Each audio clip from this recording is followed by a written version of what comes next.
So ಎಲ್ಲರಿಗೂ ಶುಭಾಶಯಗಳು.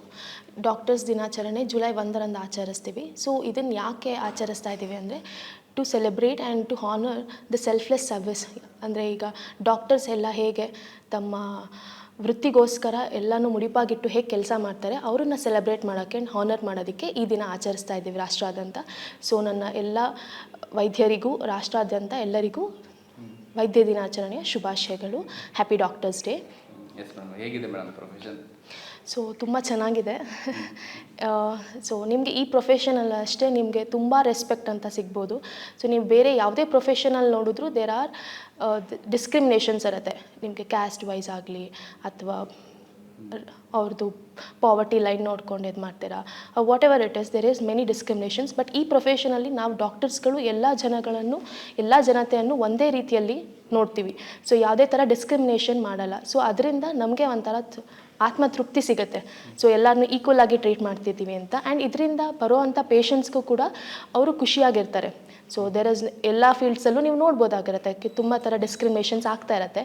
But ನಮ್ಮ ಫೀಲ್ಡಲ್ಲಿ ನಿಮಗೆ ಯಾವುದೇ ಥರ ಇರೋಲ್ಲ. ಆ್ಯಂಡ್ ಎಲ್ಲ ವಯಸ್ಸಿನ ರೋಗಿಗಳನ್ನು ಒಂದೇ ಥರ ಚಿಕಿತ್ಸೆ ಕೊಡ್ತೀವಿ, ಯಾವುದೇ ಥರ ಡಾಕ್ಟ್ರ್ ಆದರೂ ಅಷ್ಟೇ. So there are many fields ನಮಗೆ ಮೆಡಿಸಿನಲ್ಲಿ.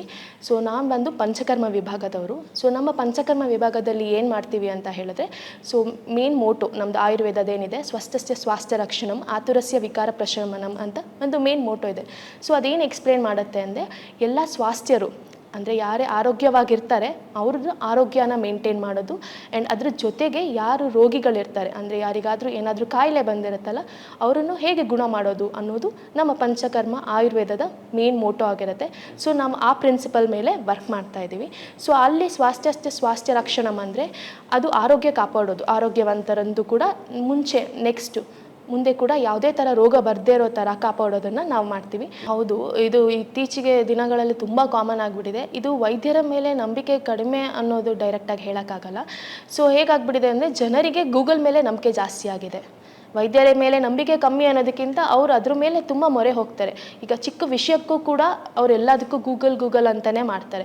ಸೊ ಅದು ಅವ್ರಿಗೇನಾಗುತ್ತೆ, ಅದರಲ್ಲಿ ತಪ್ಪಾದರೂ ಕೊಡಲಿ ಸರಿಯಾದರೂ ಕೊಡಲಿ, ಅವ್ರಿಗೆ ಗೂಗಲ್ ದೇವರಾಗ್ಬಿಟ್ಟಿದ್ದಾನೆ. ಈಗ ಮುಂಚೆ ಎಲ್ಲ ಡಾಕ್ಟ್ರ್ ಹೇಳಿದ್ದೇ ದೇವ್ರು ಅಂತ ಮಾಡೋರು, ಈಗ ಕೆಲವೊಂದು ಪರ್ಸೆಂಟಷ್ಟು ಜನ, ಎಲ್ಲರೂ ಅಂತ ಹೇಳಲ್ಲ, ಕೆಲವೊಂದು ಪರ್ಸೆಂಟಷ್ಟು ಜನ ಏನಾಗ್ಬಿಟ್ಟಿದ್ದಾರೆ, ಗೂಗಲ್ನೇ ದೇವರು ಅಂತ ನಂಬ್ಕೊಂಬಿಟ್ಟಿದ್ದಾರೆ.